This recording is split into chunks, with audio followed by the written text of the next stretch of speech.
2K Crew, thank you for a great 2019. Man, it's been a fun ride. We cannot wait till 2020. This week we talk about, obviously, the two big college football games that was on Saturday, as well as some of the other ones sprinkled in, some of the ones that kind of jumped off the page. Had some great football all day Saturday, so we kind of highlight that. We also kind of take a step back and what if there was an 8-team playoff? What would that look like in our opinions? I've got my 8-team bracket. 2K's has his 8-team bracket, so it's going to be pretty exciting. We wanted to give you guys a great wrap-up show here for 2019, so let's get to it.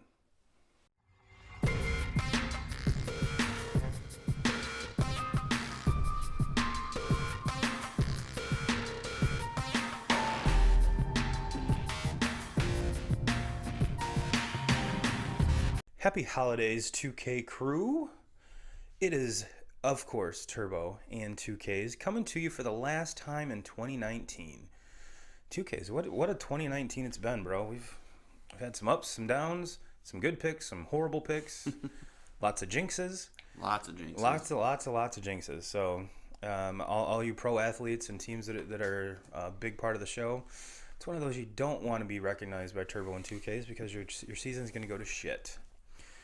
And we're coming to the close of our first annual fantasy football league, and we'll give you a rundown of that because this is the last week. The winner will be crowned after this week for the full year of bragging rights. I think we should next year think about a trophy or something that travels. Mm-hmm. I mean, maybe the big old gaudy WWF belt or something cool like that. Maybe like a semi Hall of Fame jacket if we could come up and make. I think that'd be pretty cool. But we'll dive into some of the more some of the plans that we have going forward for next year with that, because it ultimately I think it's been a really good success. Mm-hmm. We've got some more interaction with everybody, and like you and I, we've played against each other for so many years. And we've played with basically the same group of people. It's been very nice to get a refreshing, other group of people. And like I told you, before we even started, I told you Kayla's going to be tough. Mm-hmm. And very good team. And she, I think she falls into that. Well, girls can't play fantasy football. Well, this girl will kick the shit out of your team. So, but yeah, let's dive into.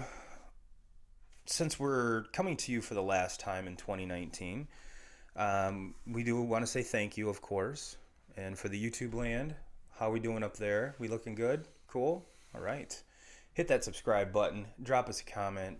Clink. Words are fucking hard today. Click the bell so you can be notified every time a video goes live. So with that being said, we do have probably the biggest success 2Ks I think is the 2Ks group on Facebook.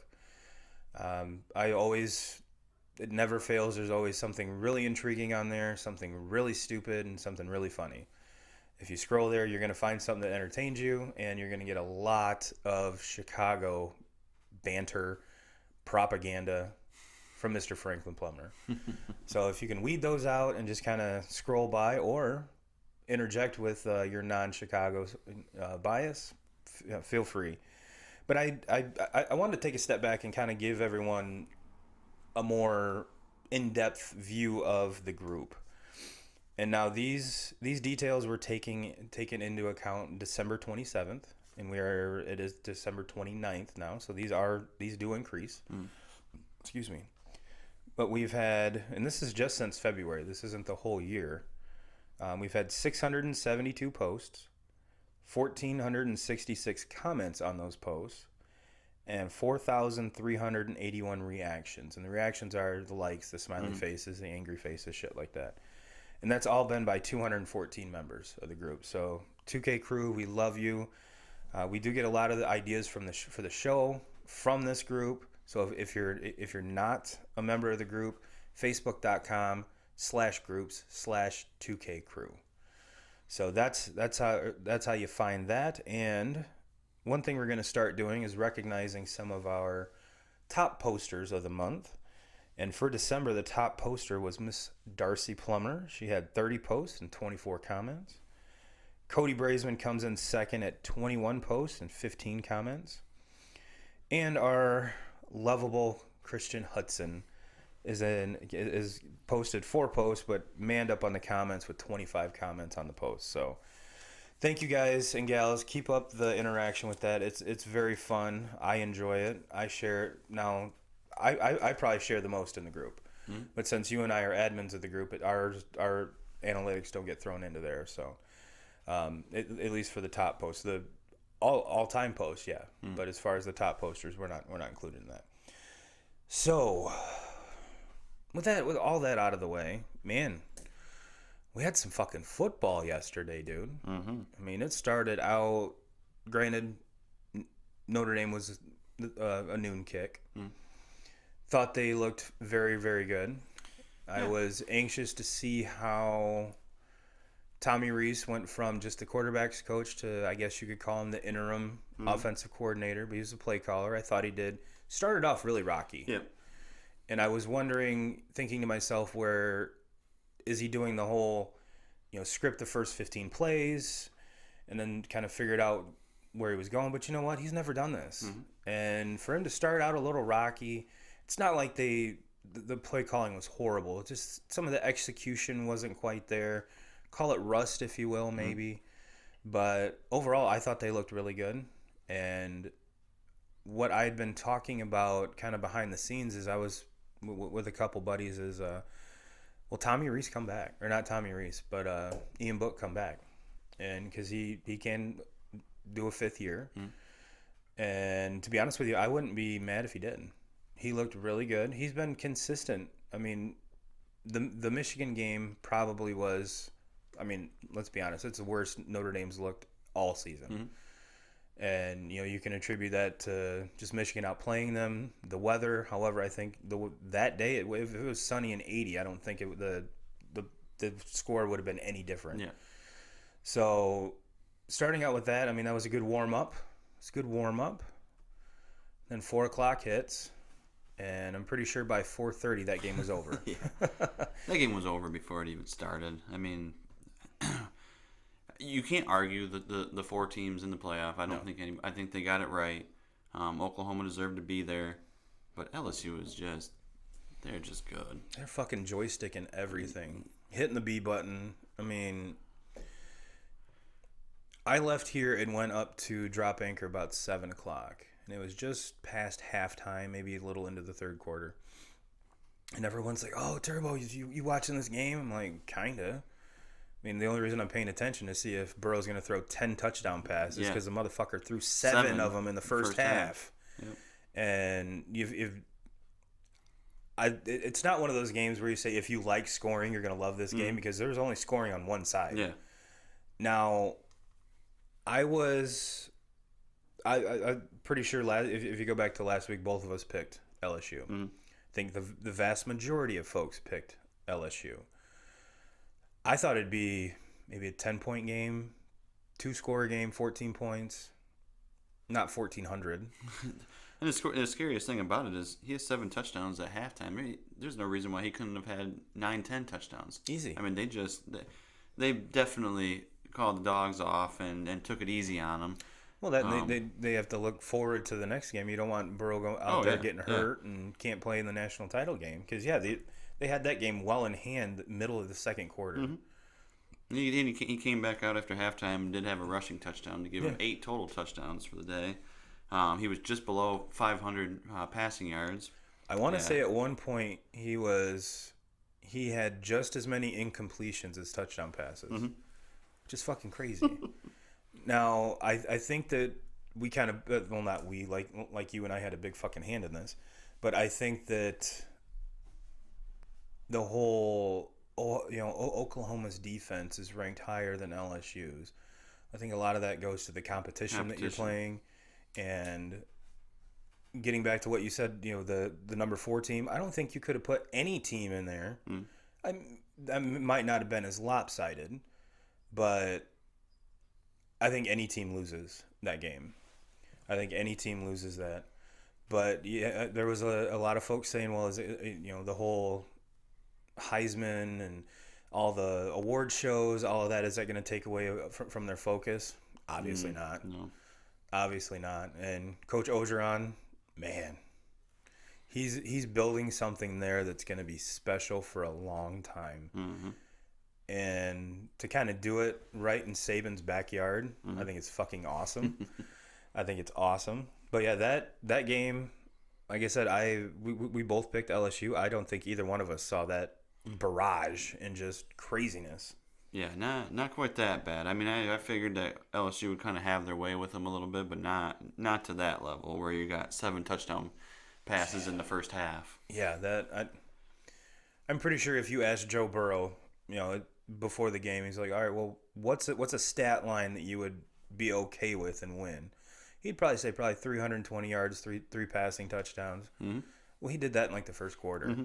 So many, not only, what the fuck name of the bowl was it, but that bowl record they smashed. They smashed a lot of total bowl records at halftime. It was the Peach Bowl that they were in. That's right, yeah. The Chick-fil-A Peach Bowl. But yeah, that was crazy. It's crazy.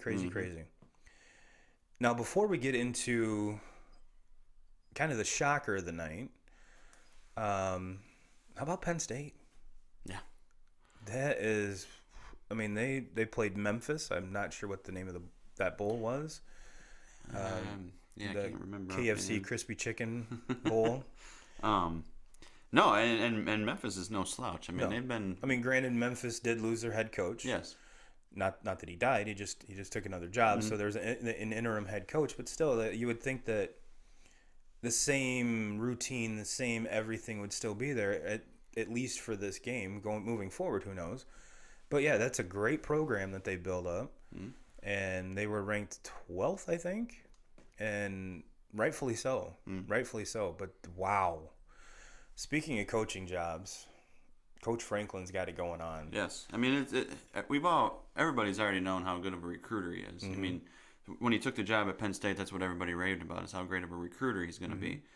Well, he can also develop some kids too, because he's developing some football players there. He's developing some NFL players there, and it's only badass running backs. Them winning and winning these big bowl games and being relevant in the Big Ten. His recruiting's only going to keep on getting better. Yes, and that ultimately is going to make the Big Ten stronger.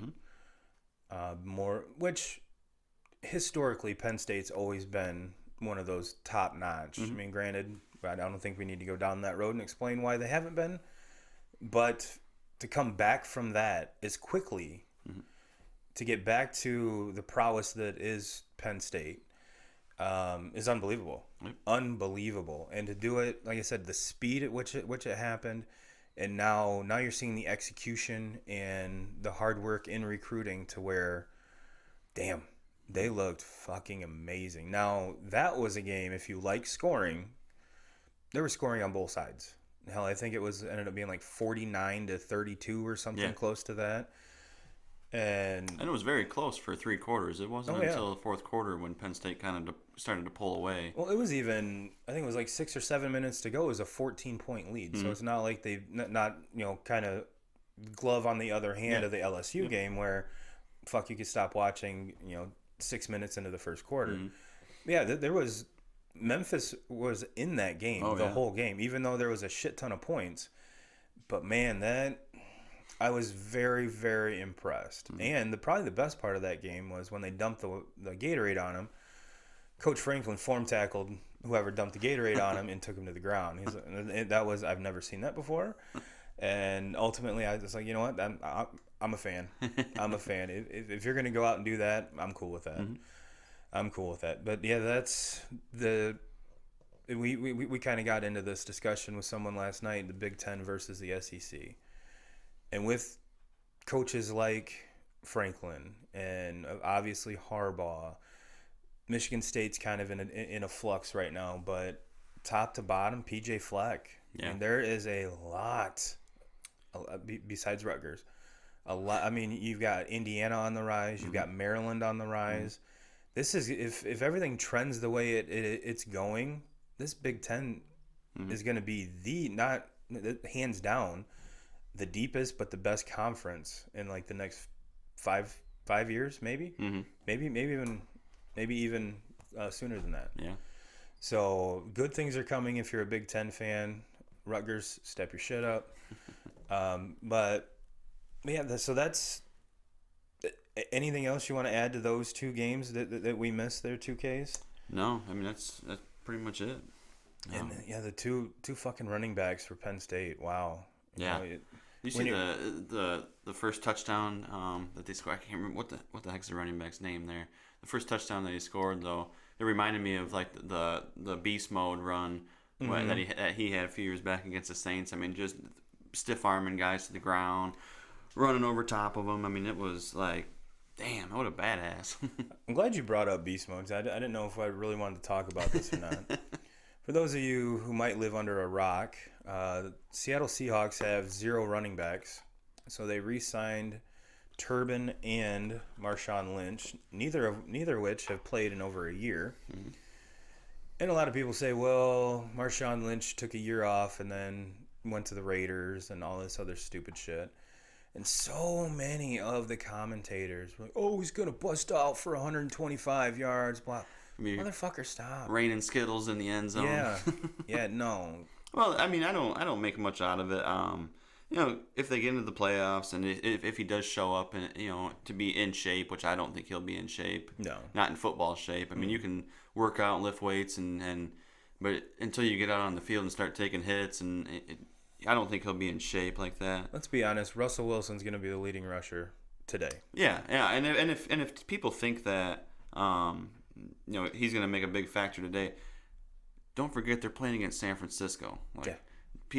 Running backs haven't ran on San Francisco all season long. No. Marshawn Lynch is not going to come off the couch last week and jump in, throw a pair of shoulder pads on, and rush for 70, 80 yards against him. It's not going to happen. No, I'll be surprised if he gets more than 5-6 touches today. Which, if you're, to be honest, I think that the sportscasters were blowing it out of proportion a little bit just to get hype, to get. But for me, it's like, you guys forget that they've had Chris Carson all season long. Mm-hmm. They had Chris Carson all last year. He's pretty fucking good. Yeah. Why are we getting all excited about some wash-up Marshawn Lynch? Right. That, I mean, yes, was he very good for the Seattle Seahawks? Yeah. 5-6 years ago. Yeah. Should have got one more handoff. They would have had 2 Super Bowls. Stop. It's just the media giving heat to and trying to make something relevant that's not even gonna fucking matter. Now here's the question that. Now see, this is part of football I didn't know, because in baseball you have to be on the roster, let's say August 30th or whatever the day is to be eligible for the postseason. Obviously, in football, it's not like that. No. And I had no idea. No, because there was news this week that Antonio Brown was working out with the Saints. Yeah. So, yeah, I guess I don't know what the rule is on that.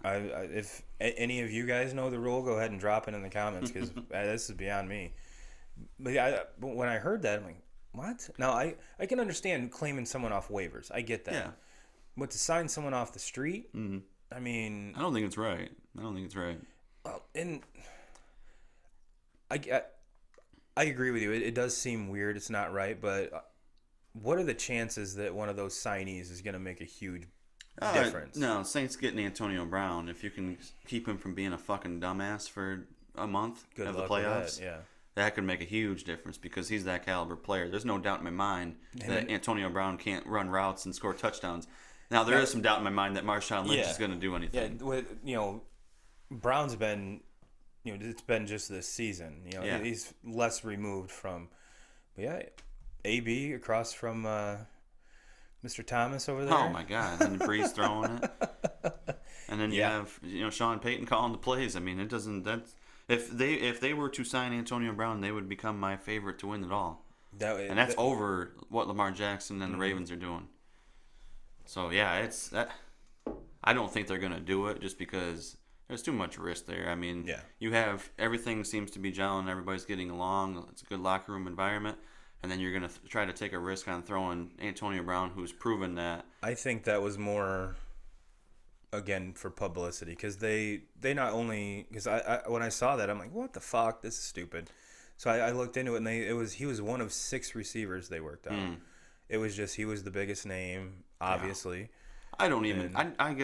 I just have a hard time believing that Antonio Brown even wants to play football. I mean, if he wanted to play football, he'd shut up and he would have worn a different helmet. Yes. Not bitched, and not been a fucking baby about everything. And even if the Saints were to sign him, we don't even know if he's gonna get any repercussions from the league for all the stupid shit that he did off the field. So to me that right there is more, that outweighs any performance you can do on the field in my eyes. And that would be, I don't care if the dude would put up 20 touchdown catches in a year. If you're gonna bring that, get the fuck out of here. Yep. I agree. And I think that's what a lot of that's why you don't see Kaepernick playing for anybody, and now Antonio Brown. It's like the league is trying to make these teams and players be more personable and marketable, and you can't do that with someone like that on your team. So obviously a lot of teams are like, well, this guy could be, you take the Lions for instance. They're down to was this David Blau? Yeah.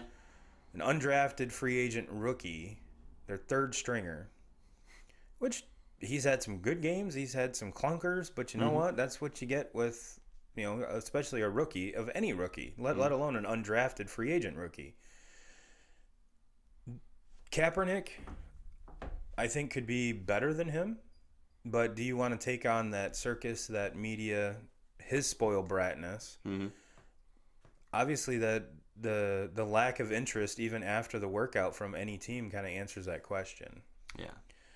And I know we're getting sidetracked here, but I just you brought up beast mode, and I'm like, all right, I gotta ask you if you're on the same page as me, because I think it's stupid. Granted, they're filling a need, yes, because they don't have any running backs; they're all hurt. But is he going to tear off and have a 100-yard game? No. He might have 100 yards combined, and if they make the playoffs or through the playoff run and all this, I'm not expecting anything huge. And yeah, he'll go back to retirement after this week, or after the rest of the season. So not really a huge deal in my opinion. Yeah. So let's get to probably, yesterday was probably the best day of the year for college football. Yeah. You had all the best games going on, and we've already touched base on the early game, but the one that probably the best played game was the Ohio State Clemson game. And I think that a lot of us, myself, I'm not going to lump everyone, myself, I discounted Clemson's defense so much for not having played anybody. And wow, they came and just they lived up to the hype. Oh yeah. And it's probably to the point now you should probably never doubt Dabo Swinney. No. But yet, if you look at all the season that they had, granted the one almost loss at North Carolina, which North Carolina ended up being a legit team, but their conference play was just so watered down. They really didn't play anybody. And that's why they fell in the rankings. I mean, they were the preseason number 1 team. They deserve to be. The problem is, you look at the teams that LSU played this year. You look at the teams that Ohio State played this year. Clemson doesn't have that on their schedule. They didn't have that, and they didn't play anybody out of conference to build their schedule up either. They almost got knocked off by a North Carolina team, and so they just they were winning against cupcakes week in, week out. So I mean, yeah, you can make an argument that they could still be the number 1 team in the game. But the problem is they didn't play anybody, so they moved back to 3. Yep. But they put a handle on a very good Ohio State offense. Ohio State put a handle on a very good Clemson offense. And what was the final score to that? Oh. And it was, down to the wire, because Fields threw an interception very late in the game in the end zone that would have put Ohio State ahead. It's like 29-23. 29-23, yep. So, it was obviously a lot better, closer game than the first one. But, yeah, that was my takeaway from that. We knew Clemson was going to score. We knew Ohio State was going to score. It was just how much is – if Clemson got behind, how would they respond? And they weren't behind very much. So that really didn't get answered. What did get answered is that Clemson defense as good as their national title defense? Probably not as Probably good. not as good, no, but they're right there. They're right there. Are they good enough to? You're not gonna stop LSU. No. I'm actually kind of curious to see if there's a point spread out on this yet. But is it going to be close? And are they going to be able to contain Joe Burrow? Are they going to keep this, a 30, 35 point? So that's going to be, it's a question that we're probably going to hear for the next couple weeks because this game's obviously a couple Mondays away. Yeah, to me for Clemson is can you run the football? If they can run the football and they can run clock, because the last thing you want to do with LSU is to get into a shootout. LSU's a 5.5 point favorite right now. Yes, you cannot get into a shootout with LSU. You have to. They have to turn it into a possession game. If they can have the ball for a substantial amount longer than LSU, then they can have a shot at winning this game. It's kind of the same thing that they did with Ohio State. They were able to have success with the running game and hold on to the ball and not allow Ohio State's offense to be on the field and make the big plays. And I think the running back Etienne, I think he's kind of the unsung hero for that offense. Everyone looks at Trevor Lawrence and all those receivers, and he's been the one that's been. He had at least 2 touchdowns last night. I guarantee he had 1 because I watched it. But he's kind of that glue, and that's when leading up to yesterday's LSU game. That's what they were saying about Oklahoma. They need to run the ball, possess it more, keep it out of Joe Burrow's hands, and then they were also saying that one of the big extras is going to be Jalen Hurts and his running ability. But when you fall behind that far, that quick, that takes the whole the running game and burning the clock. You can't do that. Yeah. You can't do that. You've got to air it out. And the Oklahoma offense has been airing it out pretty much all year. But there's no defense in the Big 12. We've talked. I mean, that historically there hasn't been. So there's probably going to be there's every sports talk is going to be talking about this, and I think it's going to be an awesome game. I really do. We'll wait till next week to give you our pick. So I think it's too early. I need to digest it. Need to look at it so I can pick the wrong team. But yeah, it's to tie a bow on it. I mean, I don't think it could have got any better. I mean, unless you're a huge Ohio State fan or a big Sooner fan, because then obviously you'd want the score flipped. But as far as the games are concerned, I think that the whole slate of games yesterday was awesome. Oh yeah, and you look at going back to the Clemson Ohio State, the call on the field on that play, the call on the field was a fumble. It was picked up by Ohio State, and they take it back for a touchdown, and then they overturn it and turn it into an incomplete pass. And after watching the replay, I think that, in my opinion, I think they got the call right. I think it was an incomplete pass, but was that indisputable evidence? Because that's what they say. There has to be indisputable evidence to overturn a call on the field. I don't see that. I don't see the indisputable evidence. It was a very close call. It was a very hard call to make. But they called it a fumble on the field. For them to go in and overturn that was a huge play of that game. That could be the difference of that game. Oh, absolutely. And to me, I thought, because at that point you're the momentum shifting. Everything is in flux, and who knows, Ohio State could have taken that and taken the momentum and ran with it, and this would have been a 20-point game. But on the other side of things, for years and years, especially when Urban was there, Ohio State fans were always Urban got all the calls. He got all the calls, and Ohio State fans were like, "Oh, we don't. Games don't come down to the officials." Well, they were the ones on Twitter last night. Yep. Blame the officials. Where are these officials from? They got to be from Clemson. Are they Clemson fans, lifelong Clemson fans? And I'm like, you know what? It sucks to be on that side, doesn't it? Yeah. And you as a Michigan fan has been on that. I mean, there's spots on 4th down that were, Don't even get me started on that one. Most of Michigan's problems are self-inflicted. But yeah, don't even get me started on the bad spot there. Well, with that, let's switch gears here.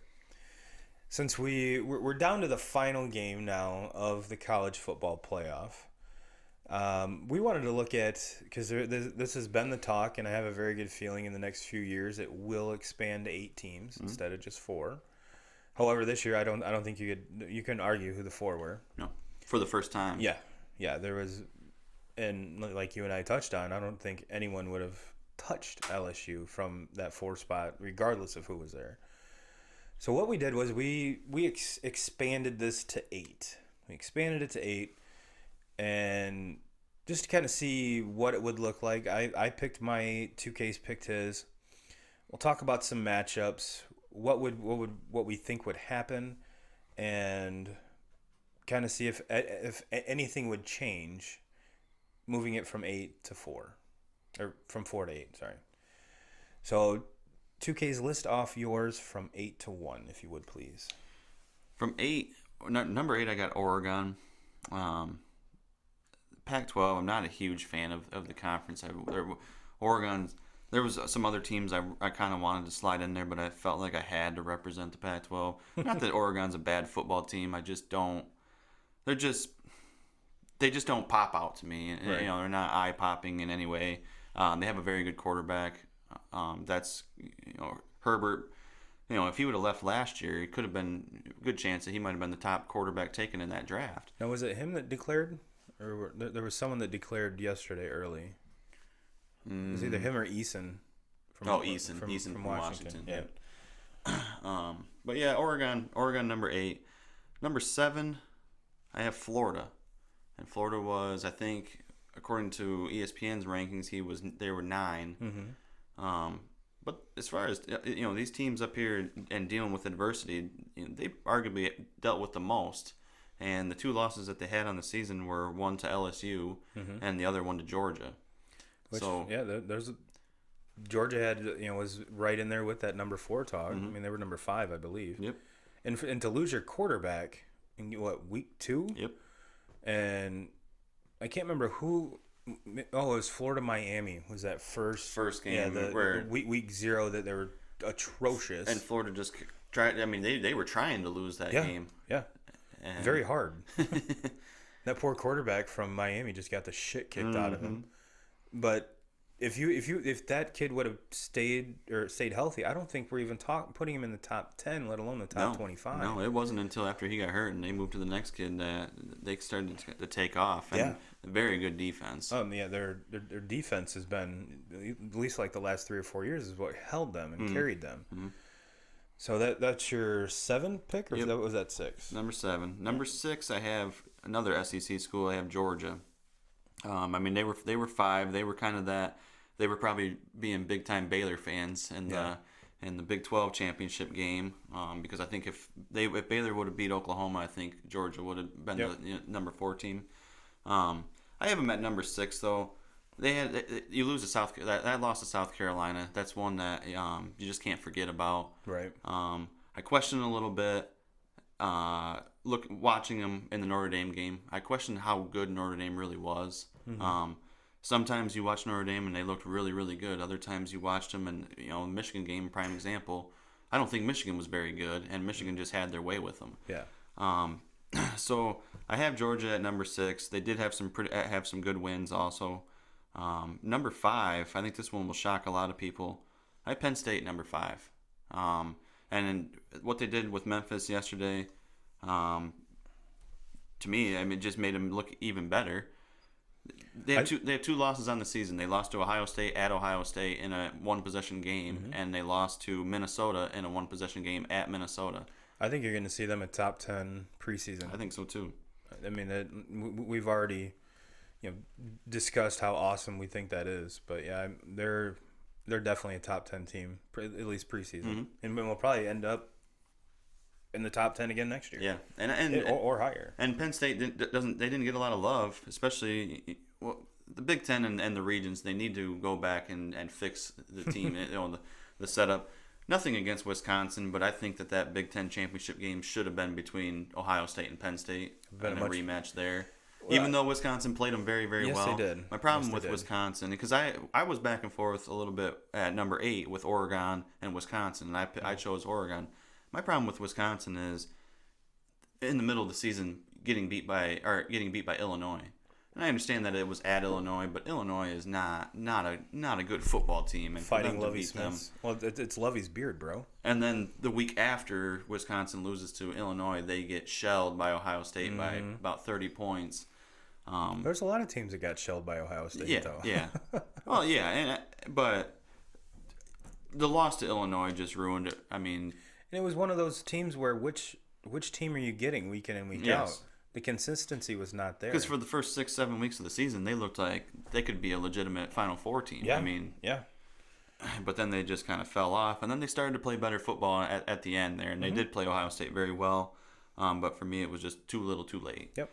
And then number 4, 4-3-2-1. I have it's the same as what the committee went with. I don't think you can really argue it. Oklahoma number 4, Clemson number 3, Ohio State 2, LSU 1. I picked LSU to win against Oklahoma. I also picked Ohio State to beat Clemson last night. But I was kind of back and forth on the Ohio State Clemson. You know you're going to take the Dabo's best shot when you play against Clemson. You can argue all you want that, they play a very, very cupcake schedule, and they do. There's no arguing that. They have to pick up a non-conference opponent that, isn't it next year where they play against Notre Dame?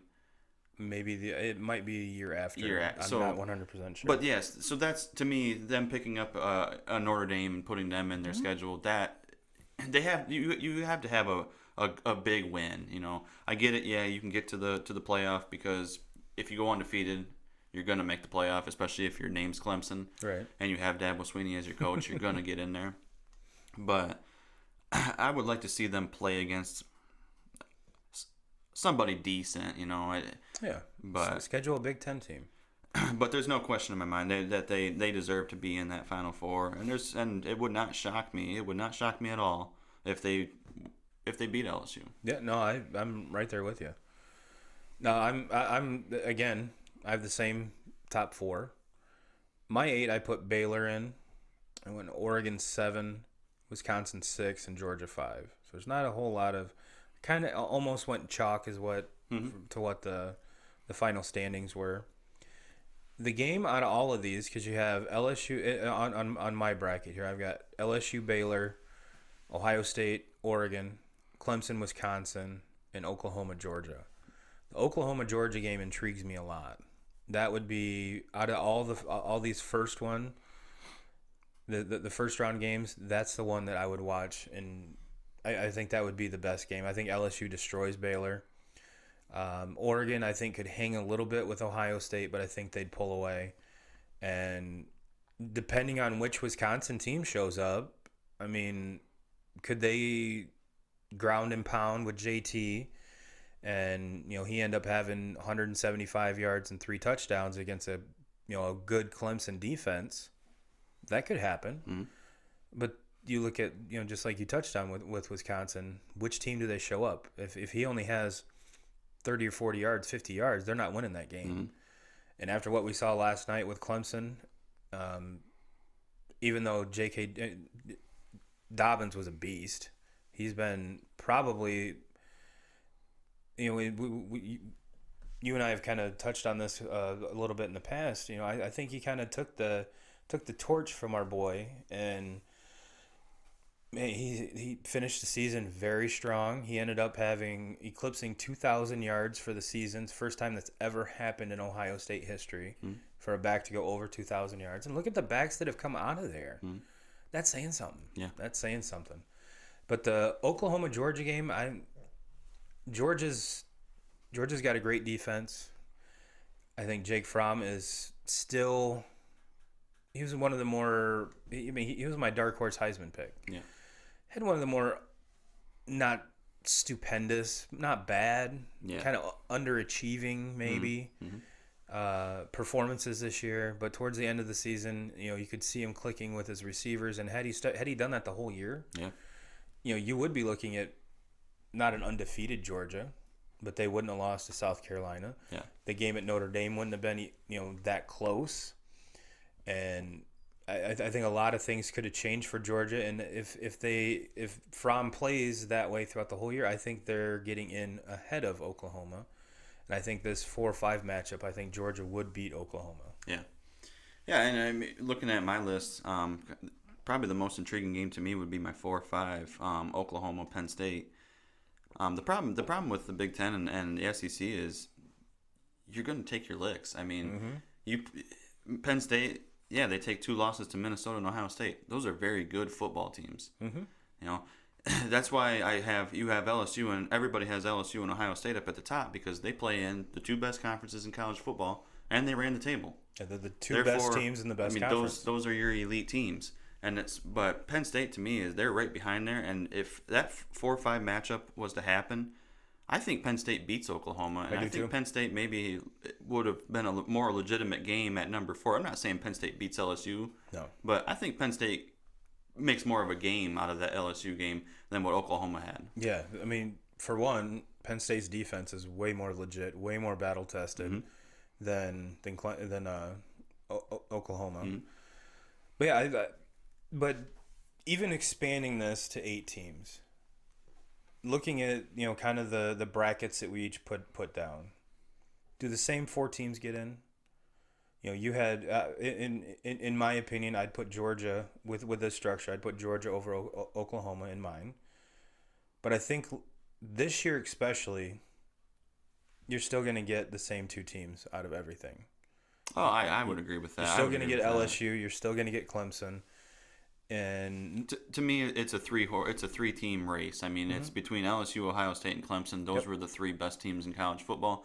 And to me, there was a huge gap between those 3 teams and the 4, 5, 6, 4 through 10. Yep, and that's one of the reasons why I kind of wanted to do this. A, because I thought it'd be fun, but B, this year especially we had just like you said, those 3 top tier teams. There really wasn't any arguing as to or debate as who should get the 4 seed. Everything just kind of fell in place. Mm-hmm. So this year it was kind of easy. But the reason I wanted to expand it to 8 is just to see if we thought any of the next 4 teams, even though they would quote unquote make the playoffs, would it change a whole lot? Mm-hmm. And I'm right there with you. I think you're still going to get the same teams. And with football especially, it's harder to do that, at least in my opinion. It's harder to do the Cinderella story. Like in college basketball and March Madness. You always get the Cinderella stories and the upsets. And granted, we just talked about some of the upsets that happened to these teams, which is the reason why they ended up where they were in the final standings. But I don't, especially in a playoff atmosphere like that, I think it's easier to have a basketball upset than a football upset. Mm-hmm. So, granted, I do think once everything gets worked out, this 8-team playoff is going to happen. This year, we said it. It's been easy, but years previous, there's always been.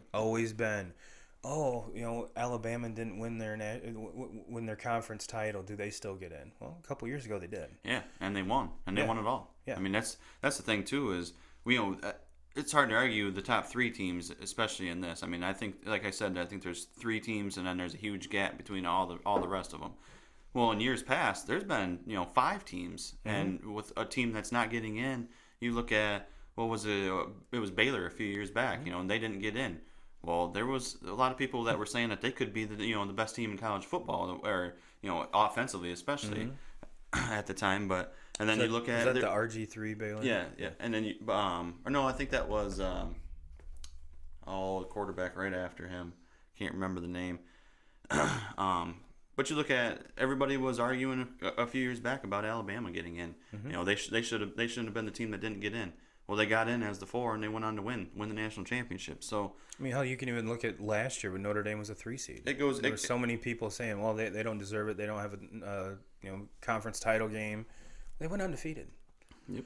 And especially as a Notre Dame fan, without a conference title game, I like this 8-team bracket more because it allows for obviously an undefeated Notre Dame team with a lot of other undefeateds to get in. Yeah. There's Well, it allows the Notre Dame team with one loss to get in. Yeah. And that's the thing with with only having 4. If Notre Dame takes a loss, it doesn't matter really if who it is. if any team takes a loss. Yeah. But especially Notre Dame, who doesn't have that conference championship game. If they take one loss, they're not getting into that. So they have to run the table if there's only 4 teams getting in. Of course, there's going to be some, some discussion. Well, should the Power 5, the winner of the Power 5 conference games, do they automatically get 5 spots? In my opinion, fuck no. No. The Pac-12, I don't think. No. It shouldn't be a guaranteed spot, especially when you have, like we've been talking about the SEC and the Big Ten. When you have that many good teams, it shouldn't be a guarantee. It's not like the NCAA hoops where when you win to get in the tournament, you're either at large or you win your conference tournament. It's different in this. There's only 8 teams, not 67 or whatever the hell it is, 68. So that, granted, there's going to be some people that say, well, you kind of have to do that, do the Power 5 and then 3 at large. No, I don't think so. Just take the top 8 teams, the best teams, and let them do it. Yes. Otherwise, you're putting a Band-Aid over something that's only going to get ripped off and worse. Yep. Because you wouldn't be putting the best 8 teams on the field to play. Granted, you win your conference title, you should be looked at a little bit higher than a team who didn't. I understand that, but not an automatic bid. I think if you start putting the automatic bids in, you're just going to create more problems that what you're trying to solve with this model. Yep. So, just my 2 cents, 2K crew. I hope I'm making sense. But let's move on. I actually got a paycheck game right last week, 2K. Ended a streak of 3 consecutive paychecks. So that's not a good thing to do when you're that close to the holidays. Your boy Turbo is pick poor. Let's put it that way. 2Ks has been using my paycheck to probably pay for at least 2 more vacations in 2020. So with that being said, 2Ks, I think most of I know all of my picks are bowl games. Yep, same here. Well, give me your first pick 'em there, sir. First pick'em game, I'm going with the big one for me. I'm picking Michigan over Bama. Do I think it's gonna happen? Fuck no. But I'm going with it. Damn it. That's one of those games that, and I'm not taking anything away from Michigan. I think Michigan's gonna be more excited and pumped up to play that game than Alabama is, and Alabama's dealing with some injuries, and a lot of their top guys are sitting out. So God knows what's going to happen. Yeah, I think there's a lot of guys. So far they say that mostly everybody is playing for Bama. I think they have one guy that's been a little bit dinged up who is also projected to be an early draft pick who's not playing. But they do say that they say that Judy is playing and he's a game changer. Yes. But I don't know. I'm going with Michigan. I think it's going to be a closer game than what people think. I really do. I think so too. I don't think that Bama's just going to have. Now, if Tua was there, I think then it could get out of control. Yeah. But I think it's a 10-point game, and it could go 10 points either way. It would not surprise me, and that's the VRBO Citrus Bowl, by the way, or Verbo, which. The only thing with it for me is Michigan has proven over the years, even years when they've been a really good football team, they don't play very well in bowl games. So now, how much would this? I know as a Michigan fan, this is kind of a consolation prize, and how much would this help people get off Harbaugh's back if he does pull this upset off? I think it's a huge win. To me, I think it's huge for it's a recruiting. bowl win. Oh yeah, and I think it's huge for confidence going into next season because they have a lot of returning players, and if you can take out Bama, on a neutral field, which is more of a home game for Bama. Yeah. But if you can go down there and you can beat them going into next season, I think it does. The problem is it probably will it'll be like every freaking year where Michigan fans are just gonna think, oh, here we go, this is national championship year here, and then I thought that was every shit year. the bed. Yeah, and I mean that's what. So if they do win this, I can see already going into preseason rankings next year, Michigan will be like a top 5, and They'll be number 2. They'll have all the pressure on Harbaugh, and Harbaugh will his team will look like shit in the beginning of the year. Go out and everybody shit the will bed be the first game. back on wanting to fire him. Appalachian State style. But no, I think this is a big game for them. I think I honestly think it's a bigger game for Bama. Just because you look at what LSU was doing there and what Coach O's got going, and all of a sudden Saban's kind of taking a back seat. And if he was to lose this game to, kind of a scuffling Michigan team this year, maybe you're going to start to see a little bit of a turn as far as, guys, some of those big-time recruits down south picking LSU over Bama, because for years and years and years, oh yeah, Bama's been the powerhouse there. Yeah. And that wouldn't hurt my feelings whatsoever. I'm actually going the other way on that game. I'm taking Bama, but like I said, it could be I think it's going to be a 10-point game. If Tua was playing, I let's be honest. If Tua was playing, I think that Bama's in the Final Four. I agree. But since they're here and there is no Tua, granted that Davis, is it Mac Davis, whatever the hell his name is, hasn't played badly. Has not. I mean, if you look at the McElroys, the McCarrons, and he fits more of that bill. Hell, he looks like him. Looks like all those guys could be brothers. Like the pre Jalen Hurts era, you look back at all those Alabama quarterbacks. They have the same haircut. They look the same. They talk the same. They all play the same, because back then it was 4 badass running backs. And your quarterback was they would ask the quarterback to maybe throw the ball 15, 16 times a game. But they completed 13 of 15 for 250 and 3 touchdowns. Yep. So, yeah, I'm going Bama, but like I said, it could be a 10-point game either way. It wouldn't shock me if Michigan pulls this off. And again, it wouldn't shock me if, just like you said, Harbaugh and the boys choke. For the reasons you said, and I really didn't think about it until we started this. I think you're right. There's more pressure on Saban having LSU just destroying the planet. Harbaugh's used to the pressure. He's had pressure on him since he got there. Saban doesn't. There hasn't been pressure on Saban. Saban just wins, and he, all the time. And now all of a sudden, these tables are turning a little bit. With like we touched on, a backup quarterback, you can never know what's going to happen. And look, I'm not ready to crown LSU and say that they're the powerhouse of the SEC, because I still consider that to be Alabama. But I'm saying that the tables are starting to tip a little bit. Yeah, and like I said, I've never been a Saban fan. I'm not the biggest Harbaugh fan, but I think it's going to be a good game. I think you're going to see a lot of, maybe like a 35-42 game, somewhere in there. But my second pick'em, I'm looking at and the only reason there's 2 reasons I picked this. One is Herm Edwards, the other is the name of the bowl. It's the Tony the Tiger Bowl. Florida State at Arizona State. Tony the Tiger Bowl. I'm taking Arizona State. I think Herm, you play to win the game. How can you pick against him? Yeah. How? Hey, I've picked him to win. I think 2 or 3 times. One of them being my Onions this year, and he's won for me every time. So. Oh, it's Herm Edwards. You just can't go wrong. So what's your second pick'em over there? 2 Second pick'em, I'm going to the Rose Bowl between Wisconsin, Oregon, and I'm going Big Ten love again. I'm saying Wisconsin beats Oregon pretty easily. I think you're correct. And what is your last pick'em there, sir? Last pick'em, I'm staying with the Big Ten again. Big Ten over SEC. I'm picking Indiana over Tennessee. This one kind of shocked me a little bit that Tennessee was the favorite in that. I looked at that and I was shocked as well. Tennessee hasn't had a great season. No, and it's not that Indiana's, an elite team by any means, but they're on the rise. Yes, for sure. For sure, they when you and I were talking before we started recording, the Big Ten is getting deep. Deep. They're getting big and only better.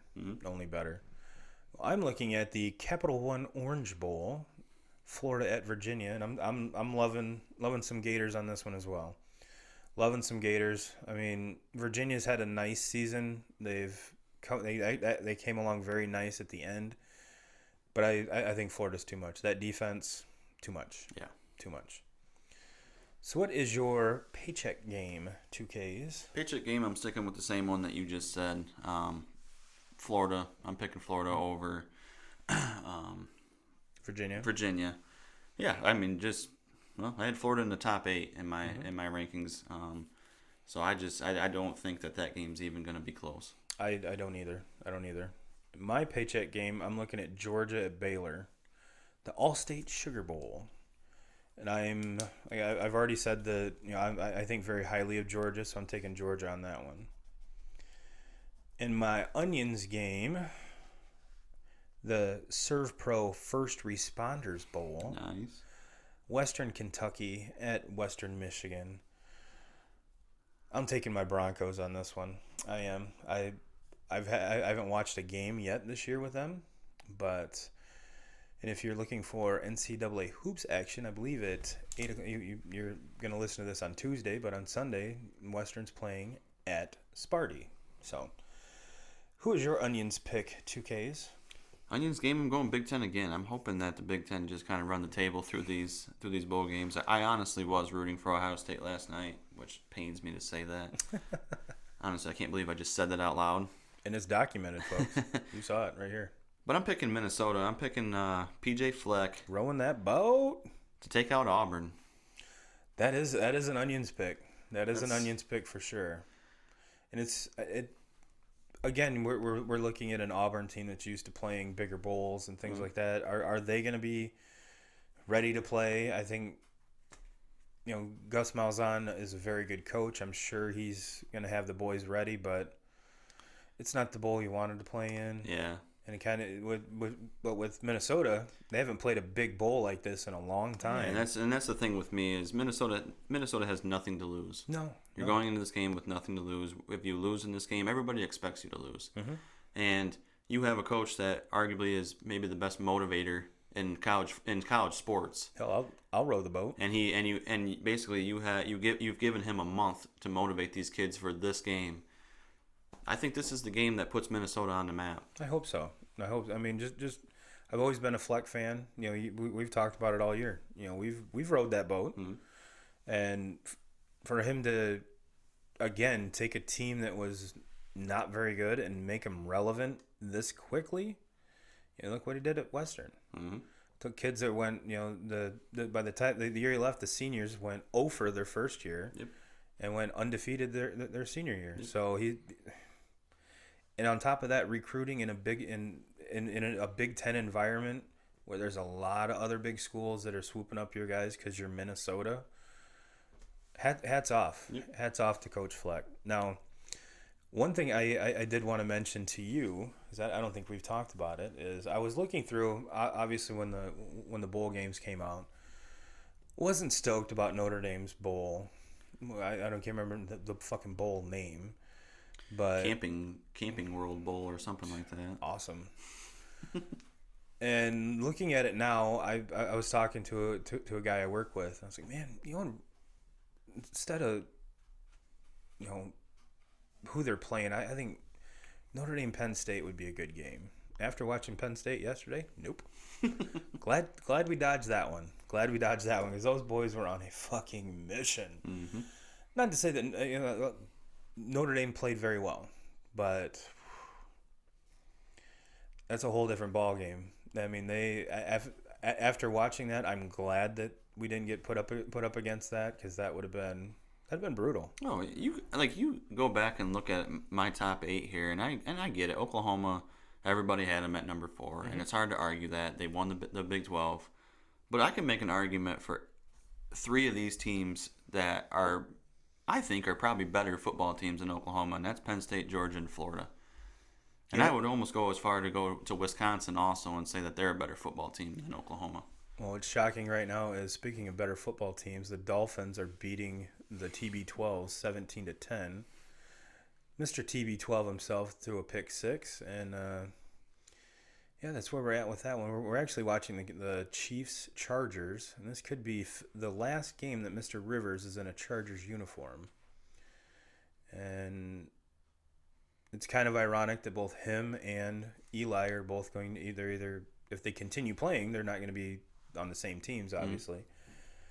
But you had those two in the draft, and then Roethlisberger. It's not a bad quarterback draft. You got 4 Super Bowls, I think. Eli obviously has 2. And Roethlisberger has 2. And poor Phillip Rivers doesn't have any. No. But if you look at stats wise, yeah, he's kind of like the Dan Marino of this draft. He has more stats than either one. And well, let's be honest, it was the defense and a sticky helmet that got Eli both of his. But I've always been a Rivers fan. Not a fan of the bolo ties. And dude doesn't swear, which kind of creeps me out. And he has about 18 kids.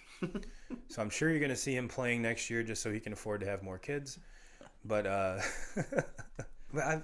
they've always been just that close. Either they start off slow and make a huge push at the end and just miss the playoffs, or they get in the playoffs and make no noise. And a lot of, historically that's where, Schottenheimer was for years. And you look at a lot of the guys that he played with, it's just a wonder that he's never won. And either they were loaded on offense and had 0 defense, or they had 0 defense or they had a lot of defense and shaky offense at times.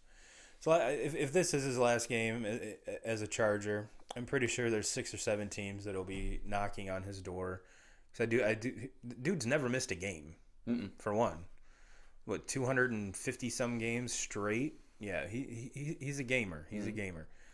If I had my choice between him and Eli, I'm taking Rivers all day, every day. So, just a big shout out to Phillip Rivers. I know you're a huge fan. Yeah, 2Ks. I think that puts a bow on it. Anything else we need to add? No, sir. Well, 2K crew, it's been a fun 2019. 2020 is going to be even more fun because you know what? The more we do this, the better we get at it, the better our content is, and the more we love you. So let's get everyone out of here on that. Have a happy New Year. Everyone stay safe. Don't drink too much. Don't eat too much. Everything in moderation. All that stupid shit. But yeah, that being said, take a shot for us, and we will see you next time. And as always, Jim Rome, we're coming for you. Again, 2K crew, thank you for a great 2019. Don't forget to hit the subscribe button right here, catch another video right here, and we will catch you in 2020.